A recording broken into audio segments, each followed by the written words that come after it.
जी, Kota factory Netflix series मैंने देखी है, इंटरेस्टिंग सीरीज़ है, उसका आपको रिव्यू दे देता हूँ, उसके साथ कुछ यादें अपने एजुकेशनल लाइफ़ की ट्रिगर हुई है, वो भी आपके साथ शेयर करना चाहूँगा। तो कोटा फैक्ट्री जो है, वो आपको उसी दौर में ले जाती है जब किसी ज़माने में हम भी स्टूडेंट थे। तो एक तो ये चीज़ देख के मुझे बड़ी खुशी हुई कि यार आजकल के भी स्टूडेंट जो है वो ऐसे स्ट्रगल करते हैं जिस तरह हमने 35 साल पहले स्ट्रगल किया था। तो कोई इंडिया पाकिस्तान में कोई चेंज नहीं आई। तो ये स्टूडेंट जो है वो आईआईटी की तैयारी करते हैं सीरीज़ के अंदर और उनकी वो सफ़रिंग और सफ़र दिखाया हुआ है, किस तरह से वो एक सिटी में जाते हैं कोटा सिटी में और वहाँ पे उनको एक बहुत अच्छा टीचर मिलते हैं जीतू भाई। जीतू भैया जो है, तो जो स्टूडेंट्स की बहुत अच्छी हेल्प करते हैं, then he became the main character of the whole series और बहुत सारी स्टोरी उनके अराउंड घूमती है और मेन कैरेक्टर एक स्टूडेंट होता है। तो उनकी स्ट्रगल्स और मुख्तलिफ वाक़ये उसमें वो डिफरेंट एपिसोड्स के अंदर कवर करते हैं। तो एक ही मुझे डिफरेंस नज़र आया है, जो हमारे ज़माने में और अभी है कि भई अभी लगता है कि जो शायद बहुत अच्छे पढ़ने वाले होते हैं, बल्कि नकम्मों को भी गर्लफ्रेंड मिल जाती हैं। तो जो सीरीज़ में दिखाया हुआ और मुझे रियलिटी भी ऐसी लगती है। हमारे ज़माने में इसका कोई कॉन्सेप्ट नहीं होता था, कोई दूर-दूर तक ये चीज़ नहीं हो सकती थी, स्पेशली पाकिस्तान के अंदर।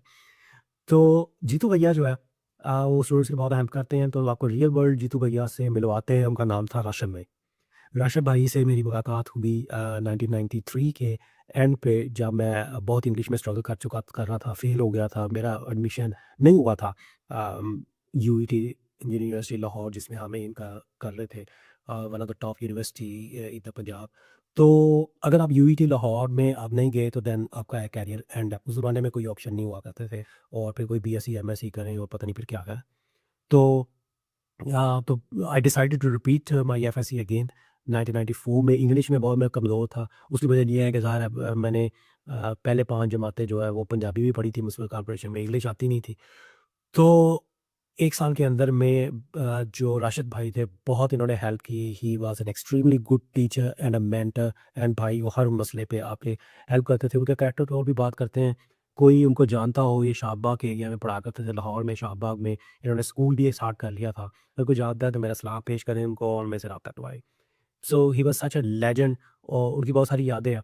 तो उन्होंने मुझे इतना इसमें एग्ज़ाम के अरसे में इतना अच्छा प्रिपेयर किया और ज़ाहिर I was a part of the class और क्लास में बहुत सारे स्टूडेंट्स थे, सबको उन्होंने बड़ा ज़बरदस्त ट्रेन किया, तैयार किया।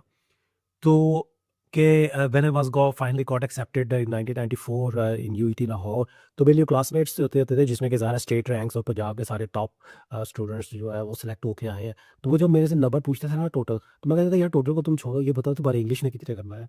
अब मुझे एग्ज़ैक्टली याद नहीं मेरे कितने नंबर थे, लेकिन वो बहुत सारे स्टूडेंट से बेहतर होते थे मेरे इंग्लिश के अंदर। बाकी सब्जेक्ट्स में मेरे नंबर उनसे कम होते थे, लेकिन इंग्लिश में मेरे नंबर जो है वो almost most of the class में सबसे ज़्यादा थे।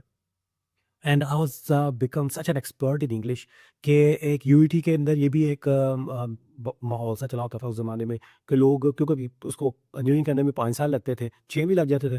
क्यों उस पे किसी और दिन बात करेंगे। तो अक्सर बच्चे जो है ना वो बीए करके ना तो साथ सीएसएस की भी तैयारी करते, तो पैरेलल सीएसएस में भी कॉम्पिटिटिव एग्ज़ाम जो कमीशन गवर्नमेंट कमीशन के लिए होता है उसकी तैयारी भी करते हैं।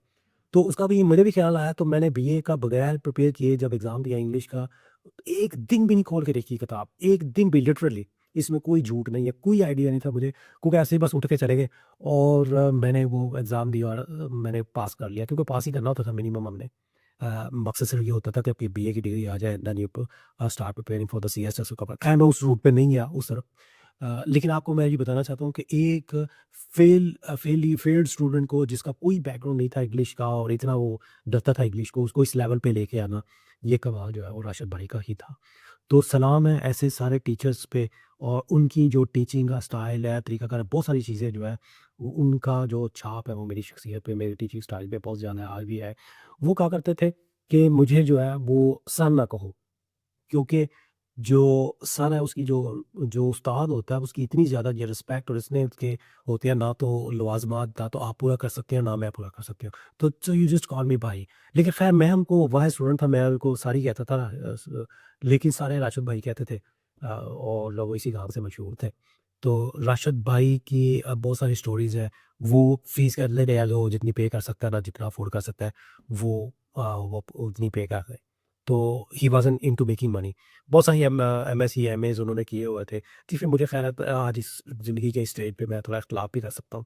ख़ैर तो इससे ये देखने के बाद मुझे बहुत सारी चीज़ें ट्रिगर हुई कि यार किस तरह से आज भी हमारे एजुकेशनल सिस्टम में कितने प्रॉब्लम्स हैं इंडिया, पाकिस्तान दोनों के, और दोनों मुल्कों के मसाइल्स कितने सिमिलर हैं। तो मेरा ख़्याल है इस पे मज़ीद हम बात करेंगे एजुकेशन सिस्टम पे, और आपके साथ कुछ मैं अपने एजुकेशनल लाइफ़ की स्टोरीज़ भी शेयर करूँगा। Stay tuned, see you in the next week.